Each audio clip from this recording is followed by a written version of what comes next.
Hey, it's Ryan from Tuneden Live. I'm here with Jake Bishop from the band King Locomotive. What's up, Jake? How you doing? Dude, thanks for coming on the show. Thanks for having us. So tell us about some of the Mojotone products that you use. Well, I got introduced to them kind of over the internet when I was buying guitar cabinets and stuff, and I was really unhappy with another company's amps that I was using, and I've always kind of gone for the more rock and roll things. And I saw another guy playing one of these, and I had to get it. It was the Mojotone Blackout Tweed. And it's just become, it's probably done well over 100 gigs by now, this year alone. You know, Dude, just that's 100 awesome. things. Yeah, and it's I take it everywhere. It's the perfect grab and go for me, and it's just rock and roll. Yeah, that thing's what, 15 watts? Yeah, roughly 12 to 15. So you can get loud enough in a room to play with, you know, a small band, small club. I mean, but if you mic it, you can play in an arena too. For sure. I've done huge gigs with amps of that size. And what is the power section like? Is it like it's like a Tweed mixed with a Marshall? You were explaining. From what to me I understand, earlier? because I'm not.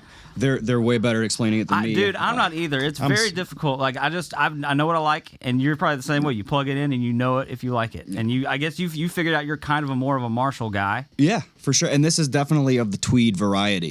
But it's very classic Tweed Deluxe with a couple little tweaks on it, which is definitely it has a Fender Blackface EQ on it, which I love. I've never heard of people like mixing different amp sections like that before. I've heard of maybe you put a different preamp in there, but never like I'm gonna take the EQ section from this amp, which kind of makes sense because those old Tweed reverbs, the volume potentiometer was like I was saying to you earlier, for 2 to 3 is crazy. Oh yeah, and this one seems to be like you can crank it. It's pretty great all the way up. Yeah, and it's awesome because on old Tweeds, which I was looking at buying just a standard 2-knob Tweed, which is volume and tone. Right.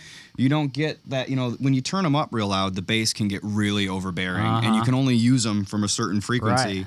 This kind of cleans that up. And it has another channel. It has the classic Tweed channel and the modern channel, which is voiced. I think it's a little brighter. Yep. And the input section is probably more of your Marshall variety. From what it seems like. Dude, that's awesome. Yeah. And it's good looking. It is a shot. I love the grill cloth on there.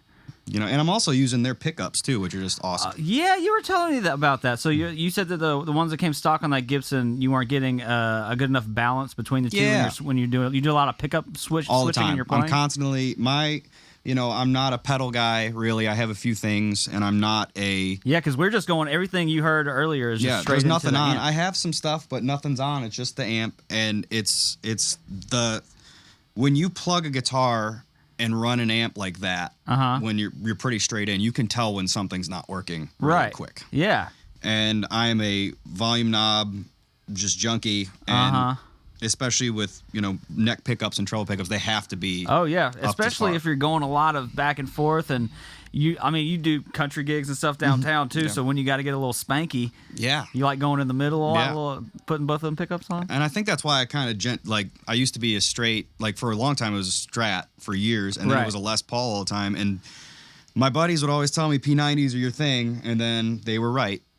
So, dude, I don't really have a guitar with P90s. I wanna play that one later. It's like the jack of all trades, man. It's the best pickup. Which pickups we were looking at earlier? What's the model on them? These are the clone P90s. Yeah, they're more so those are the 50s style. Yeah, so a little bit lower output, but not much. No, like a 56. I think a 56. And you were saying that you like lower output pickups because you like to push the amp a little bit more, and people with that play high gain amps also tend to use high gain pickups. But it is nice to have like a little bit of a threshold, and you're pushing really the gain stage on that amp. I like a little headroom. Yeah, and with your stuff too. Like I could tell when you were going back and forth between the clean channel and the dirty channel, there was just a lot of more low end, and you could tell it sounded like a cranked amp on that modern channel that you're talking about. And then when you cleaned it up, it still cleaned up nicely, but it felt like there was a lot of headroom. Oh yeah, sparkly. Yeah, and I think my general tone setting, I think I never turn the guitar to 10 usually. Usually never, and it's. Really? Yeah, I don't know why. It's just kind of one of those things of I like to be able to have that threshold. So I think usually like 5 and 6 is usually where I spend most of my rhythm time. Really? And then around 8 and 9 is where it gets good. That's crazy. I think I don't ever go that low. I usually am wide open or like 7 or 8. And I back off a it's little case bit. specific too to the Yeah, song sure, and whatever sure. the guitar I'm using and whatever if it's a situation where I have to turn down low. Yeah, dude, that's some old school gain staging though. That is exactly what I think they probably would do in the 70s, in the 60s, I mean, 70s, and it's all 80s. you had. What is a giant Marshall cranked up, and you're using that Yeah. volume on your guitar. And you wouldn't believe how many tones are a tweed. Yeah. Like, you wouldn't believe it. And it's like, but I like this because it's so much more reliable than an old tweed amp is. You Yeah. know? And it's just These things are hand wired too, right? all hand wired. That's crazy. And the price point's insane. Yeah, it's what, like $1,000, a little over $1,000 for. I mean, you really can't beat that. That's awesome. No, it's pretty sick. And the pickups aren't expensive either. No, very affordable. Like $100 a yeah, pop. all maybe a American little made. more. Are they really? Yeah, I think they're out of North Carolina. Is what from what I understand. You guys are awesome. Come get you some. Yeah. All right, you want to play? Will you? Can you plug into that other The classic? Yeah, the Yeah. classic channel and give us something.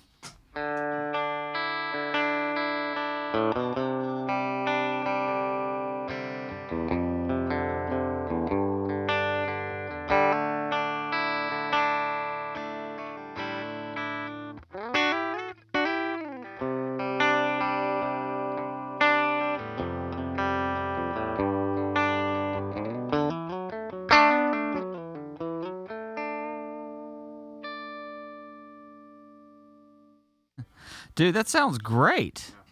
And I just, like, when you played that, I think the amp was just so loud earlier, I didn't notice that there's no reverb on it. But No. it still sounds like there's so much headroom, there's so much clean, it's breathy enough that you don't really miss it even. Like, you don't have any pedals turned on right No. now. It's just the amp. And that is really sparkly, nice tweed tone. Where's your volume at right now? Right now, it's probably around 5. And what about on the amp? On the amp, the volume on the amp's around like halfway, 6, 7. That's that's great. You're pushing the tubes.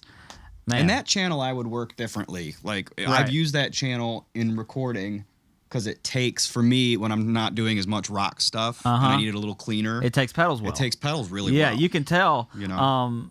And I have some. Yeah, Yeah. If you want to play, let's mess around with a couple of pedals because you were playing them earlier and they sounded really good. It was like, I think it was a little more focused sound. It was a little more. I don't know. Just play around. Let's see what we got. Overdrives real well if you want it. You know, if you're kind of that player, which I'm always about this. It's just a dynamic thing for me, but.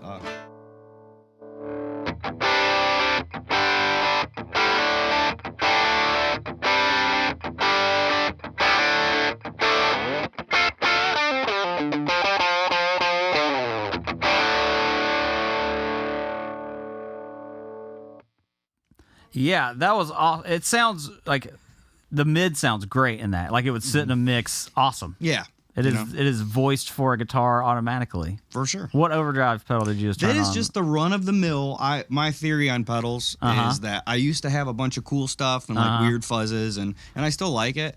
But like my theory on pedals is as much as I play and as much as I use stuff is I have to be able to buy everything everywhere. Yeah. Because it's gonna break. Right. So that's just a Boss SD1 that you can find anywhere. Yeah. You know?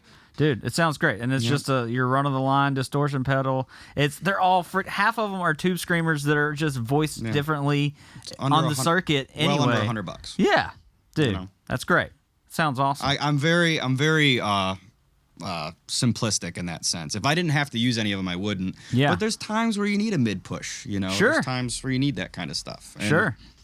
You know, I have never found a pedal that can do more for me than my hands will, if that makes sense. Dude, you know? absolutely. The tone is in your fingers. So for a and guy like me, the amp is so crucial. Sure. Which is why I wasn't happy with other stuff I was using.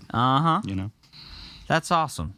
Interesting. Well, I hope that you guys have enjoyed this little Gearbox review. Jake, thank you so much. Thank you. If you guys like Jake's guitar playing and like the way that the amp sounds and the pickup sound, go to Mojotone. Check that out. You can also go to Tuneden Live, our Facebook page. We have a website. We got a YouTubes. And there's a video of King Locomotive on there playing. You can check those guys out at King Locomotive Music, wherever Instagrams and Facebook exist on the internets. Thank you guys for tuning in to the Tuned In at our Gearbox sessions. No matter where you're watching from when you're here, you're with the band. Fucking A. All right. Cool.